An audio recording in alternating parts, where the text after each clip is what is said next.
তিনিদিনৰ আৰক্ষীৰ জিম্মাৰ ম্যাদৰ অন্ত 11টা জেহাদীৰ STFে গ্ৰেপ্তাৰ কৰিছিল 11টা জেহাদীক আজি পুনৰ আদালতত হাজিৰ কৰোৱা হ'ব জেহাদীক কেইটাক STFে আটাইকেইটা জেহাদীকে পুনৰ বিচাৰিব নিজৰ জিম্মাত SB আৰু কেন্দ্ৰীয় তদন্তকাৰী সংস্থায়ও জেৰা চলাইছে জেহাদী কেইটাক জেৰাত বাংলাদেশৰ পৰা উত্তৰ পূবক অশান্ত কৰাৰ বিস্ফোৰক স্বীকাৰোক্তি দেশৰ চুকে কোণে বাংলাদেশৰ বহু IMK সংগঠনৰ কেডাৰ থকাৰ কথাও স্বীকাৰ এই জেহাদী কেইটাৰ আৰু এই সন্দৰ্ভত সবিশেষ জানিবলৈ আমি যাব বিচাৰিছোঁ আমাৰ জ্যেষ্ঠ সাংবাদিক ঋত্বিক কৌশিকৰ ওচৰলৈ ফোনযোগে সংযোজিত হৈ আছোঁ ঋত্বিকৰ সৈতে ঋত্বিক আজি যিহেতু 11টা জেহাদীৰ ম্যাদৰ অন্ত পৰিব গতিকে পুনৰ তেওঁলোকক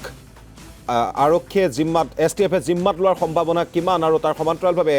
স্বীকাৰোক্তি কেনেধৰণৰ দিছে ঋত্বিক আপুনি ইতিমধ্যে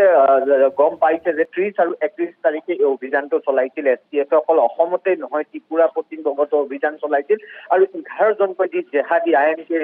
সদস্য ইমাম মাহমুদ আল কাফিলাৰ সদস্যক গ্ৰেপ্তাৰ কৰিবলৈ সক্ষম হৈছিল যিসকলে বাংলাদেশত লগত সঘনাই যোগাযোগ আছিল আৰু তাৰ পৰা অসম উত্তৰ পূৰ্বাঞ্চলত তেওঁলোকে ধন সংগ্ৰহ কৰা তাৰ সমান্তৰালভাৱে সদস্য ভৰ্তি আৰু ইয়াত কুটাঘাটৰ পৰিকল্পনা কৰা এইখিনি কাম তেওঁলোকে কৰি আছিল আৰু বিভিন্ন যি ভিতৰুৱা অঞ্চলৰ মছজিদেই হওক বা যিবোৰ মাদ্ৰাছা আছে সেই মাদ্ৰাছাসমূহক এনেধৰণে টাৰ্গেট কৰি লৈছিল আৰু টাৰ্গেট কৰি তাত যিসকল লোক আছে বা যি লোক আছে যুৱকসকল আছে তেওঁলোকক আকৰ্ষিত কৰাৰ কাৰণে চেষ্টা কৰিছিল আৰু সেই তথ্য যেতিয়া পোৱা গৈছিল আৰু পোৱাৰ পিছতে অভিযান চলি আছিল আৰু সেই অভিযানৰ ভিত্তিতে অভিযান প্ৰঘাত যোনটো STFৰ ফালৰ পৰা কোৱা হৈছে অভিযান প্ৰঘাতৰ যোগেদি 11গৰাকীক গ্ৰেপ্তাৰ কৰিছে আৰু এনেধৰণৰ যি IMK হওক JMB হওক বা আল কায়দা ইণ্ডিয়া ফাৰ্ষ্ট কনষ্টিটিউয়েণ্টৰে হওক এই গোটেই যি জেহাদী সংগঠনসমূহ আছে বিশেষকৈ ভাৰত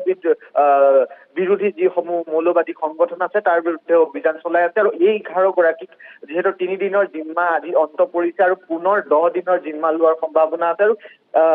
আগন্তুক সময়ছোৱাত যদি আদালতে পুনৰ জিম্মা দিয়ে তেন্তে আন বহু লোক জালত পৰাৰ সম্ভাৱনা আছে যিসকলে অসম হওক উত্তৰ পূব হওক দেশত কুটাঘাটৰ কাৰণে